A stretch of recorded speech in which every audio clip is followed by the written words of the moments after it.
The Primarch of the Iron Hands Ferrus Manus has 2 metal hands. Where did they come from? How is that related to the Necrons? And what did he confront to gain them? Let's find out. Ferrus lands on Gorgon after he and his Primarch brothers have been released by Urda and sucked into the warp by Chaos. He doesn't recall being placed within the capsule he finds himself in. He walked out of it into a deep crater. He sees a plate on the capsule's hull that says 10. He carries on walking. He finds a structure. It was a low, boxy thing, apparently solid, with no visible means of gaining entry. It was clearly important. Why else would someone go to the trouble of leaving it in a place like this that was so hard to get to? He crossed the concentric lines of runic symbols, feeling a strange, prickling sensation as he did so. Eventually, he reached the structure at the heart of the crater. As he had suspected, there was no visible means of entry. Its walls glossy black and without any seams, joints or imperfections in its surface. Quickly, the surface webbed and it fell apart. Through the brilliant, mercurial haze of impossibly bright silver light, he saw a form coming together in the radiance. It was a like button. He hit it to help the Omnissiah favour the channel's growth, and then he looked at the creature. Its form was segmented and coiled. It was a disassembled entity that was only now able to restore its original form. Its swirling lattice of architecture and organism, construct and intelligence. It was at once a living thing and an artificially wrought monster. A hideous steel clattering of biomechanical gears and liquid metal rattled through the cavern. An artificial heartbeat and birth shout in one. He saw a huge worm-like creature uncoiling from its dissolving prison. Reaching down, he scooped up a sharpened shard of mirror-smooth black rock. A crude weapon, but it would have to do.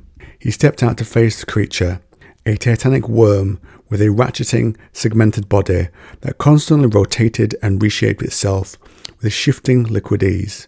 Its bulbous, arachnid exoskeleton was wreathed in metallic feelers, a trio of needle-toothed proboscises and multifaceted eyes that reflected a million images of the naked figure before it. The great worm reared up, a towering monster of chromed steel, and loosed a howling bray of machine anger.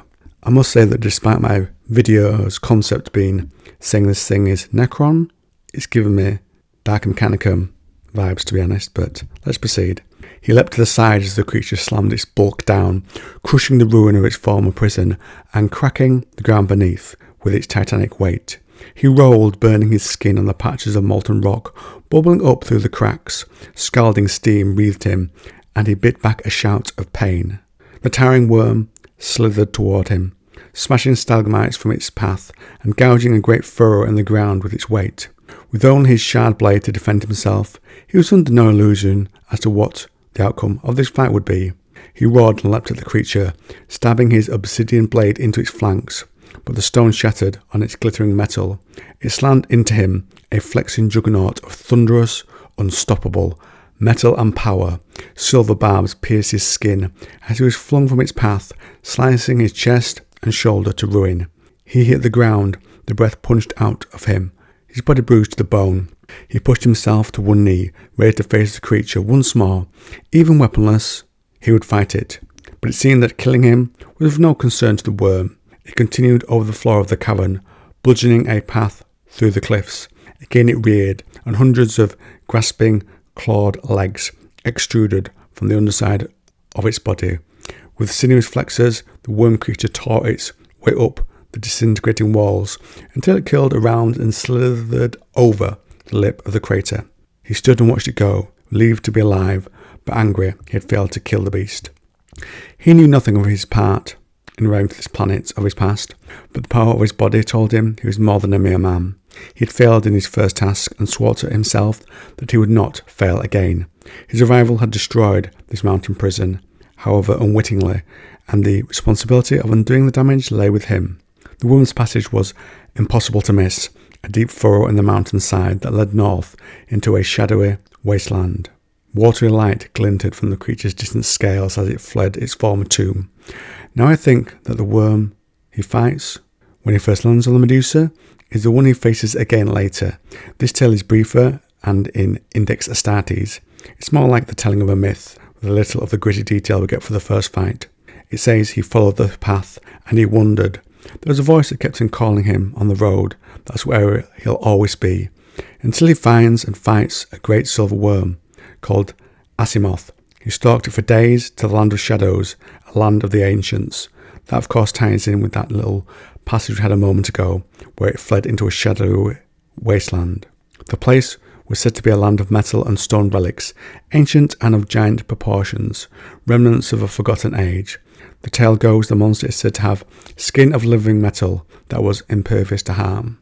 Try as he might, Ferrus could not pierce the metal hide of the creature, though he fought it for days on end, and in the end he slew it by holding the creature as it writhed, submerged in a lava flow, enduring horrific pain until no more was left of this creature's conscience, and his hands were encased in the same living metal that the creature's skin was made of, a metal as flexible as flesh, as strong as the hardest ceramite. Necrodermis, I believe. The hint outside of the worm's description that might tell it's a Necron device was where we went over it a moment ago. It was a skin of living metal that screams Necron. But why was it there? We'll address that in a moment. Ferrus returned to the clans of Medusa. He created strange and powerful tools out of metal shaping them with his living metal hands, and taught the clans. Now regarding what the worm could have been doing there, from a line in the Infinite and the Divine, and this is a little bit of a stretch I admit, but I'm just going to go for it. It mentions Necron devices during the War in Heaven. The worlds targeted by these devices were not important worlds that needed to be attacked directly, and the Necrons would seed large conqueror worms in those places. These things would hunt down all life on the planet, reducing its population to extinction. Perhaps this could have been one of them that did not function correctly and did not detect the rising life on the planet due to its remote location until the Iron Hands Primarch stumbled on it, or it had accomplished its job during the War in Heaven and so went for a power nap until it was needed again. Or a third scenario, there was no life on the planet when it landed here and it's been asleep and it was in a remote area so it did not detect the rising life. Any which way, it was a Necron device. That would explain the Necrodermis and the purpose for it being there, and the living metal that ends up on the hands of the Iron Hands Primarch. So, this metal that's on his hands is Necrodermis. Let's examine what that is. Necrodermis is a living metal, and is a substance that defies harm by literally healing itself before the eyes of its attacker. Like the living cells of biological creatures, nanoscarabs will seek out damaged areas and cluster around them. Mouths the size of atoms, chewing up matter and forging it back together. So that's one important point to make. These aren't big scarabs, these are nanoscarabs. We are told that the Necrodermis can be reused an infinite number of times. The particle was first embedded in the hip joint of a warrior, then a monolith's hull, a piece of jewellery lost and recycled, then yes, there it was, inside a cable in a doorway, neurocircuitry panel. So this reusable Necrodermis melts off the half-working body of the worm and covers the hands that are submerging it, and there it finds a second use, and as described, with those nanoscarabs they begin to heal the hands, covering them, as they did not recognise the healing abilities of the Primarch, giving Ferrus Manus the metal hands, and how he acquired them. Now if you enjoyed this video on the Iron Hands, try this other one.